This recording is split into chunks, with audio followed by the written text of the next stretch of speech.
जय हिंद प्यारे साथियों। मैं आयुष कुमार आप सभी का स्वागत करता हूं आर्यभट्ट यूट्यूब एकेडमी के एजुकेशनल चैनल पर। दोस्तों मैं आप सभी के लिए लेकर आया हूं ज्योग्राफी की बेहतरीन सी सीरीज, जिसमें हम देखेंगे कि एसएससी और सीडीएस वगैरह इन सभी के जो वनडे एग्जाम्स होते हैं उसमें किस तरीके के क्वेश्चन एग्जामिनर ड्रॉ करता है। दोस्तों चलिए शुरू करते हैं। यह आपकी तैयारी को एक बेहतरीन आयाम देगा। चलिए दोस्तों शुरू करते हैं। तो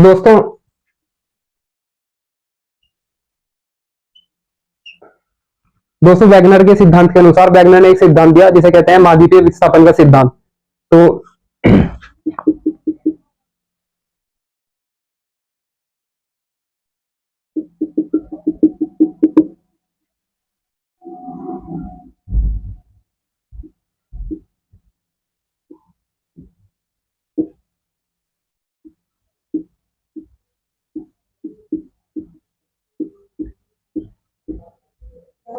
दोस्तों वैगनर ने माना कि सभी जो वर्ल्ड मैप पर आप जितने भी महाद्वीप देखते हैं, जैसे कि एशिया हो गया और यूरोप हो गया और नॉर्थ अमेरिका, साउथ अमेरिका, ये सभी एक महादेश के रूप में सम्मिलित थे। ठीक है दोस्तों। तो जो महादेश, एक जो महादेश था, ये बीच वाला जो स्थल मंडल है महादेश, इसको उन्होंने पेंजिया कहा। ठीक है। और जो इसके चारों तरफ का जो सागर है, ये एक पानी के ऊपर तैरता हुआ स्थल मंडल था। और जो इसके चारों तरफ का जो सागर था, जो इसके चारों तरफ के जो सागर के अंदर जो जल उपस्थित है, ठीक है, इस पूरे सागर को उन्होंने पैंथालासा नाम दिया। ठीक है मित्र। तो चलिए और जैसे ही महाद्वीपों का विस्थापन होना शुरू हुआ, तो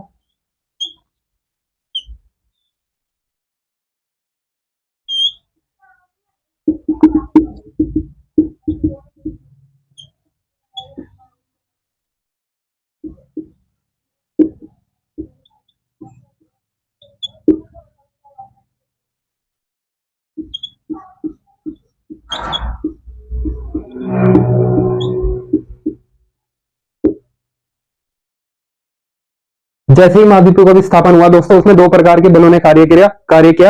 एक ज्वारेबल और दूसरा उत्प्लावक बल। तो ज्वारेबल आपने देखा होगा, समुद्र में जो ज्वार भाटा आता है, वो सूर्य, पृथ्वी और चंद्रमा, पृथ्वी पर सूर्य और चंद्रमा के आकर्षण बल के कारण पृथ्वी पर जो ज्वार भाटा आता है, उसमें एक प्रकार का ज्वारे बल काम करता है। ठीक है। तो उस ज्वारे बल ने यहां पर काम किया। और सेकंड है उत्प्लावक बल। उत्प्लावक बल जैसे कि आप एक लकड़ी का टुकड़ा लें और उसको एक पानी की बाल्टी में डुबोएं, तो ऊपर से आप जब उसे प्रेस करोगे तो वो ऊपर आने की कोशिश करेगा। ठीक है। तो नीचे से एक बल कार्य करेगा उसमें, और उस बल को उन्होंने उत्प्लावक बल कहा।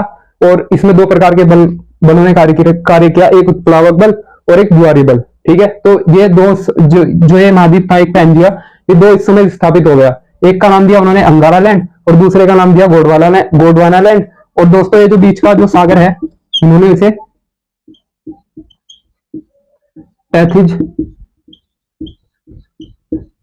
सागर का नाम दिया। उन्होंने इसे टैथिज सागर बोला। ठीक है।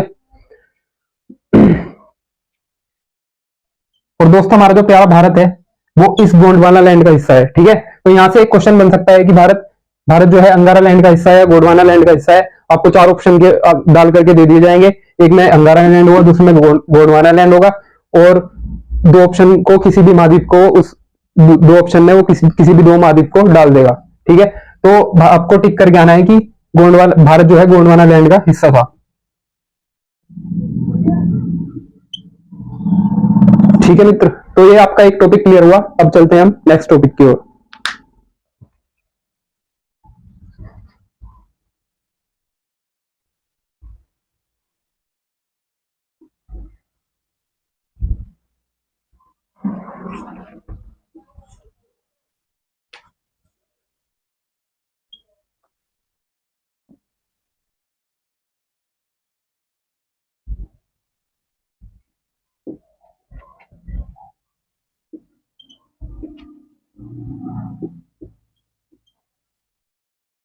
दोस्तों भारत की स्थिति को समझने के लिए हम वर्ल्ड जियोग्राफी का थोड़ा सा पार्ट यहाँ पे कवर करेंगे। ठीक है दोस्तों। तो उससे आपको, उसकी मदद से आपको भारत की स्थिति को समझने में ताकि सुगमता हो, इसलिए हम इस पार्ट को थोड़ा सा कवर करके चलेंगे दोस्तों। मेन टॉपिक्स को हम जानने का प्रयास करेंगे।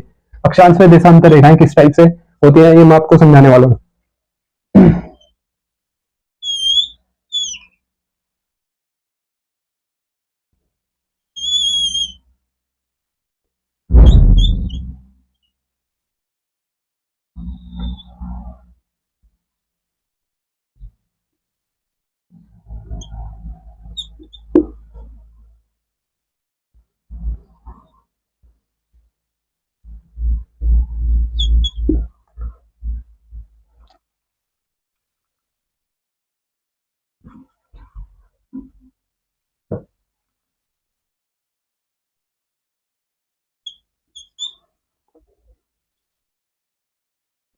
चलिए दोस्तों, ये जो अक्षांश देशांतर का जो टॉपिक है इसको समझने का प्रयास करेंगे। ठीक है, तो पृथ्वी का अध्ययन करने के लिए हमने पृथ्वी को एक ग्लोब की संरचना के रूप में मान लिया। ठीक है, तो इस पर जो रेखाएं खींची गई, इस पर जो इस प्रकार की रेखाएं खींची गई, उन्हें उन रेखाओं को हमने अक्षांश का नाम दिया। ठीक है भाई, तो देखिए ये जो 0 डिग्री लाइन होगी ना, 0 डिग्री लाइन, इसको बेस मानकर इधर 90 रेखाएं खींची गई।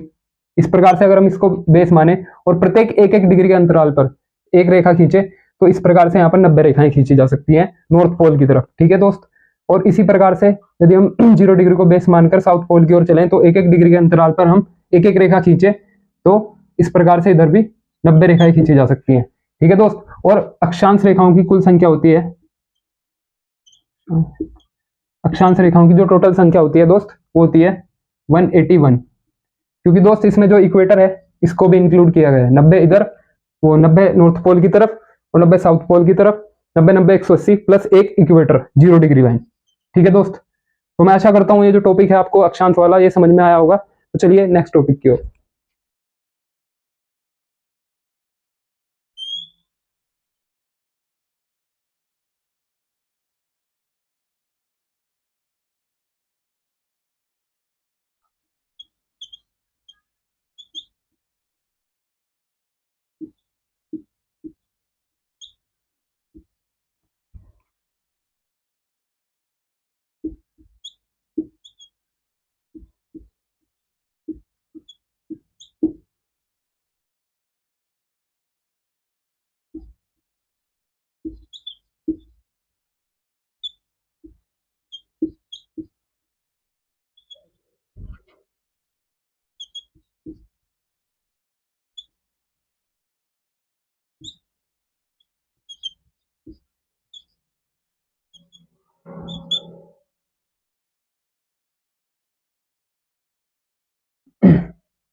तो दोस्तों, पृथ्वी की संरचना को समझने के लिए हमने जो ये है इस प्रकार की अक्षांश रेखाएं खींची।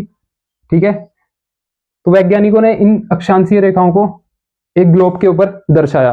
ठीक है, तो ये जो रेखाएं होंगी दोस्त, ये काल्पनिक रेखाएं कहलाएंगी। इस प्रकार की कोई असली रेखाएं नहीं मानी जाती पृथ्वी पर, ये जो है काल्पनिक रेखाएं। ठीक है, तो जो इसको बीच वाली रेखा को जो 0 डिग्री पर होती है, इसे बोलते हैं हम भूमध्य रेखा। ठीक है, इंग्लिश में बोलते हैं इसे इक्वेटर लाइन। और जो पृथ्वी के नॉर्थ पोल की तरफ ये जो साइड 23.5 डिग्री पर जो रेखा खींची जाती है, इसे बोलते हैं कर्क रेखा। ठीक है, और पृथ्वी से साउथ पोल की तरफ वही 23.5 डिग्री पर जो रेखा खींची जाती है, उसे बोलते हैं हम मकर रेखा।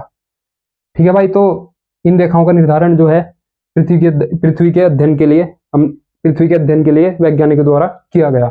जो अपना प्यारा भारत है दोस्त, वो इस 23.5 डिग्री पर स्थित होगा।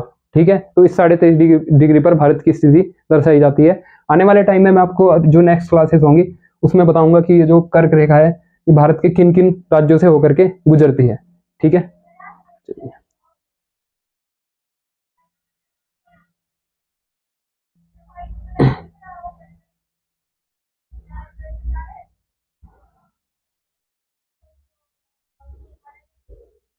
तो दोस्तों, इंग्लिश में इस कर्क रेखा को बोलेंगे ट्रॉपिक ऑफ कैंसर। ठीक है भाई, और भूमध्य रेखा को बोलेंगे इक्वेटर लाइन, और इसे बोल देंगे ट्रॉपिक ऑफ कैप्रिकॉन। ठीक,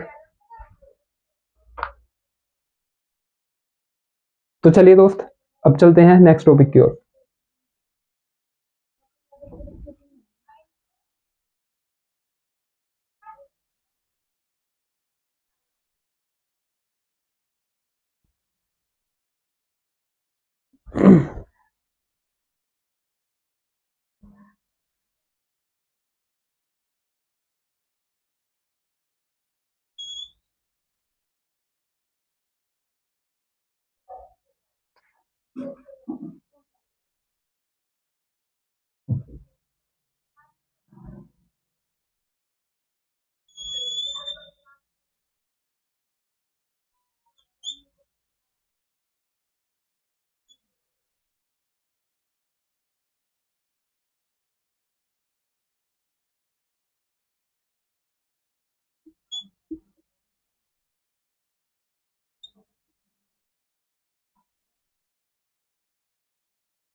तो दोस्तों ये हमारा जो है, हम सीखेंगे इसमें कि जो देशांतर रेखाएं हैं वो किस प्रकार से समय का निर्धारण करती है। दोस्तों वैज्ञानिकों ने क्या किया कि समय का निर्धारण करने के लिए देशांतर रेखाओं की परिकल्पना की। ठीक है दोस्तों, ये जो है देशांतर रेखाएं इस प्रकार की रेखाएं होती हैं और इनकी जो टोटल संख्या होती है दोस्त वो 360 होती है। ठीक है, देशांतर रेखाओं की संख्या 360 होती है जो पृथ्वी पर समय का निर्धारण करने के लिए खींची गई हैं, सॉरी।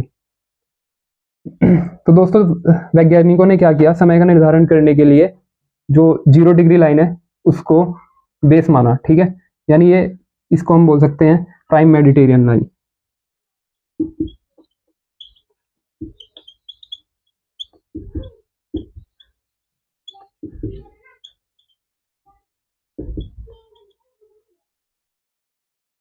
तो जो प्राइम मेडिटेरियन लाइन होती है दोस्तों, इसको 0 डिग्री रेखा कहा जाता है और इसको बोलते हैं हम मानक यामी उत्तर।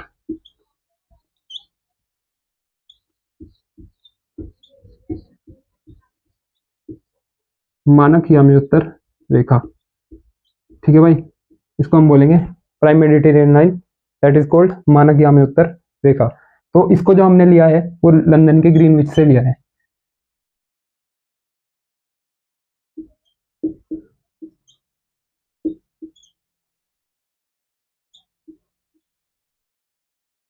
समय का निर्धारण करने के लिए दोस्तों देखा गया कि ये जो है इसका जो एग्जैक्ट लोकेशन आ रही है वो लंदन के ग्रीनविच से आ रही है। ठीक है, मानक जो समय का निर्धारण किया गया वो लंदन के ग्रीनविच से लिया गया साइंटिस्टों द्वारा।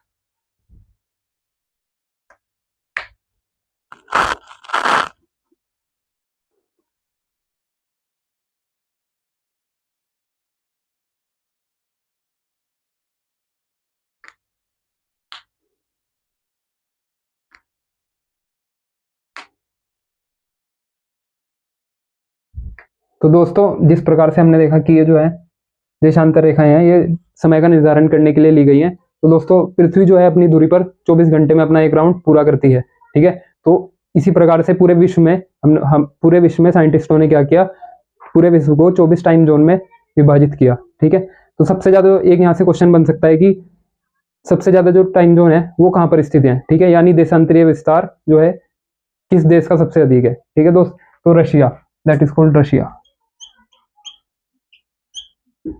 रशिया का जो है सबसे अधिक देशांतरीय विस्तार है। यहाँ पर जो है 11 टाइम जोन है सबसे अधिक।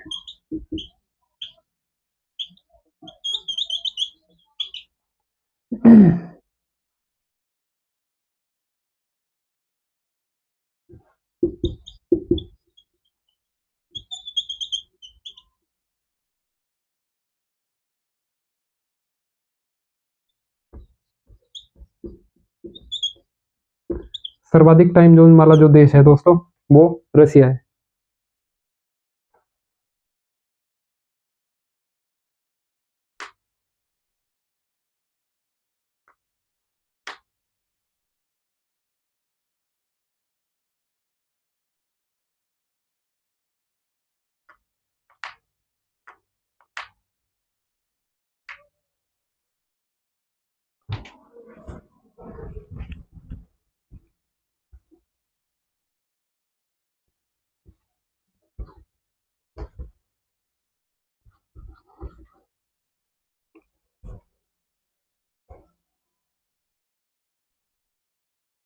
दोस्तों पृथ्वी अपनी धुरी पर 24 घंटे में 360 डिग्री रोटेट करती है। तो दोस्तों एक बेहतरीन सा कंसेप्ट मैं आपको यहाँ से समझाऊंगा, इससे आपको समय का निर्धारण जो जिस प्रकार से जोन में समय का निर्धारण होता है वो आपको समझने में आसानी होगी। मैं इसको एक कॉन्सेप्ट के थ्रू आपको समझाऊंगा। ठीक है, उससे पहले ये जानना आपके लिए आवश्यक होगा।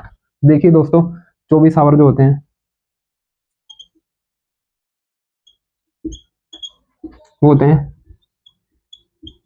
24 आवर इक्वल टू 360 डिग्री। ठीक है दोस्त, तो एक आवर कितने डिग्री के बराबर होगा, ये 24 से 15 बार जाएगा, तो एक आवर जो है 15 डिग्री के बराबर होगा। ठीक है दोस्त, और 60 minute equal to 60 minute equals to कितने होंगे, 15 डिग्री।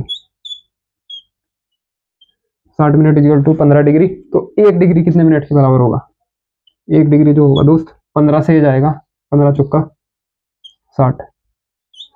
यानी दोस्त 1 डिग्री जाने पर सूर्य का प्रकाश यदि 1 डिग्री मूव करेगा, ठीक है दोस्त, तो वो 4 मिनट के अंतराल पर होगा। ठीक है भाई, तो ये प्यारा सा कॉन्सेप्ट आपने सीखा। इसी के चलते मैं आपको एक कॉन्सेप्ट दिखाना चाहूंगा।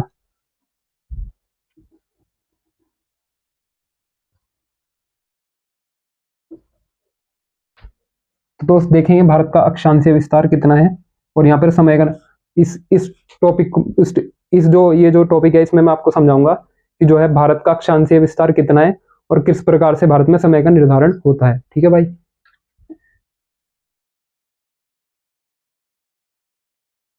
तो देखिए दोस्त, ये अपना प्यारा सा भारत ये केवल समझने के लिए हम बना लेते हैं इसको ऐसे।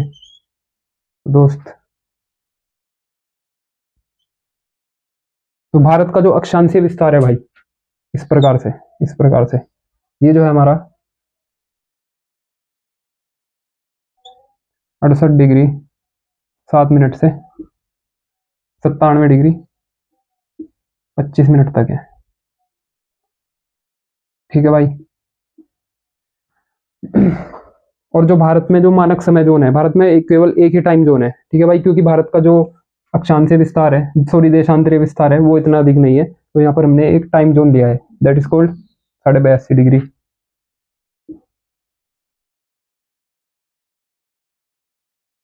और ये जो निकलता है दोस्तों, ये जो रेखा गुजरती है, यहाँ से एक क्वेश्चन पूछता है कि भारत का जो भारत में जो मानक टाइम जोन लिया गया है, वो जो भारत की जो मानक टाइम जोन वाली जो रेखा है, वो भारत के किस जिले से होकर गुजरती है, ठीक है, या किस शहर से होकर गुजरती है। तो दोस्तों ये जो रेखा है, ये इलाहाबाद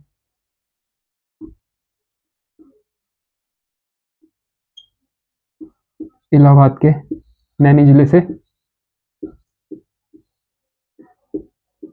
होकर गुजरती है। ठीक है भाई, इलाहाबाद नैनी से। तो ये जो क्वेश्चन है आपका, ये यहाँ से एग्जामिनर क्वेश्चन पूछ सकता है, इंपॉर्टेंट है दोस्त। ठीक है, तो हम चलेंगे दोस्तों, ये वाला जो एरिया है दोस्तों, ये है अरुणाचल।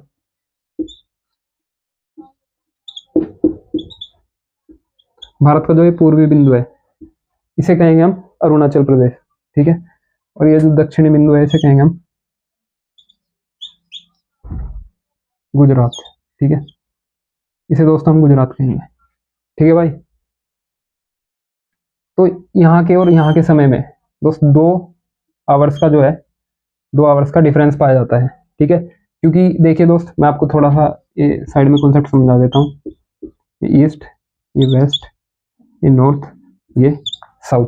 ठीक है दोस्त, ये 4 दिशाएं हैं, और आपको पता ही होगा कि जो सूर्य है वो पूरब से उगना स्टार्ट होता है, और जो सबसे पहले सूर्य की किरणें पड़ती हैं वो ईस्ट में पड़ती हैं। ठीक है भाई, तो ईस्ट में सूर्य की किरणें सबसे पहले पड़ेंगी, और बाद में कहाँ पे पड़ेंगी, बाद में वेस्ट में पड़ेंगी। और आपको एक चीज और ध्यान रखनी है, यहाँ से एक क्वेश्चन और बनता है कि पृथ्वी की जो वो होती है घूर्णन परिक्रमण काल, वो पश्चिम से पूर्व की ओर होता है। ठीक है भाई, पश्चिम से पूर्व की ओर घूमती है। पृथ्वी जो है अपने अक्ष पर पश्चिम से पूर्व की ओर रोटेट करती है। ठीक है भाई, तो जो हिस्सा पूर्व वाला सूर्य की तरफ होगा दोस्त, वहां पर क्या होगा, दिन सबसे पहले उगेगा, और जो वेस्ट की तरफ होगा वहां पे बाद में उगेगा। ठीक है दोस्त, तो अगर आप इधर से इधर की तरफ मूव करोगे ना, इधर की तरफ, तो क्या होगा, समय बढ़ना स्टार्ट होगा। ठीक है, और यदि आप इधर की ओर मूव करोगे, इधर की ओर यात्रा करोगे, तो समय घटना स्टार्ट होगा। ठीक है भाई, अगर आप पूर्व दिशा की ओर जा रहे हैं तो समय बढ़ना स्टार्ट होगा, और आप वेस्ट दिशा की ओर आ रहे हैं, यानी पश्चिम की ओर आ रहे हैं, तो समय घटना स्टार्ट होगा। तो इसी कारण से यहाँ पे क्या होता है, सूर्य की किरणें जब यहाँ पे पड़ती हैं, तो ये जो सूर्य है हमारा, ठीक है दोस्त, तो इसकी किरणें जब पड़ती हैं यहाँ पे अरुणाचल पे, अरुणाचल, और ये गुजरात जो है सूर्य की दिशा से पश्चिम की ओर है। ठीक है दोस्त, तो यहाँ पर किरणों को पहुंचने में थोड़ा टाइम लगेगा। ठीक है, और जो अरुणाचल है वो पूर्व की ओर है, तो यहाँ पर सूर्य की किरणें सबसे पहले पड़ेंगी। यही का वो कारण है कि यहाँ पर 2 घंटे का अंतराल पाया जाता है। ठीक है दोस्त, तो जैसे कि हम देख लेते हैं कि जो ये भारत का जो देशांतरीय विस्तार है ये कितना है, 68 डिग्री 7 मिनट, 68 डिग्री 7 मिनट, और ये 97 डिग्री कितना, 97 डिग्री 25 मिनट। ठीक है दोस्तों, इसको घटा लेते हैं, तो 17 में से 8 गए 9, और फिर यहाँ पर कितने बचे, यहाँ पर 8 बचे, 8 में से 6 गए 2, 29 डिग्री 25 में से 7 गए 29 डिग्री अप्रोक्स 18 मिनट आ रहा है दोस्तों। अगर हम इसको, क्योंकि 1 डिग्री में कितने मिनट होते हैं, 4 मिनट, ठीक है, इंटू 4 करेंगे तो अप्रोक्स इतना आएगा हमारा, लगभग 29 चौक 116, 116, और दोस्तों ये 120 इसको मान लेते हैं हम, 120। ठीक है दोस्त, 120, और हम इसको 60 से डिवाइड लगाएंगे तो ये 2 आवर्स आ जाएगा। ठीक है भाई, तो क्या होगा, जो है यही वो कारण है कि यहाँ पर क्या है, 2 घंटे का अंतराल है। ठीक है भाई, अरुणाचल प्रदेश और गुजरात के जो समय में है, समय का निर्धारण होता है, उसमें 2 घंटे का अंतर होता है। यानी अगर मैं कहूँ कि यहाँ पर अगर यहाँ पर सुबह के 7 बजे हैं, ठीक है भाई, तो यहाँ पर सुबह के 9 बजे होंगे। ठीक है, और यहाँ पर 7 बजे हैं, तो यहाँ पर कितना बजे होगा, सुबह का 9। ठीक है भाई, तो ज्योग्राफी की इस प्यारी सी क्लास के साथ आशा करता हूँ दोस्त कि आप ये जो कॉन्सेप्ट्स हैं और ये जो मैंने आपको बताया है ज्योग्राफी की फर्स्ट क्लास में, वो आपको अच्छी तरीके से समझ में आया होगा। मैं अपना इससे आने वाली वीडियो में मैं अपना बेस्ट से बेस्ट देने का प्रयास करूंगा दोस्त। अगर कोई त्रुटि रही हो या मेरे समझाने के तरीके में कोई भी किसी भी प्रकार की आपको त्रुटि महसूस हुई हो दोस्तों, तो मुझे आप कमेंट्स करके बता सकते हैं, और ये भी बता सकते हैं कि मुझे किस प्रकार से सुधार करने की आवश्यकता है दोस्तों। मैं आपको विश्वास दिलाता हूँ दोस्तों, आने वाले टाइम में दोस्तों मैं आपको बेस्ट से बेस्ट यहाँ पर ज्योग्राफी के कंसेप्ट्स पढ़ाऊंगा दोस्त, और अपना बेस्ट देने का प्रयास करूंगा, और जो ये स्थिति है दोस्तों इसमें आपको सुधार देखने को मिलेगा। ठीक है दोस्तों, इसी के साथ मैं अपनी वाणी को विराम देना चाहूंगा। जय हिंद प्यारे साथियों।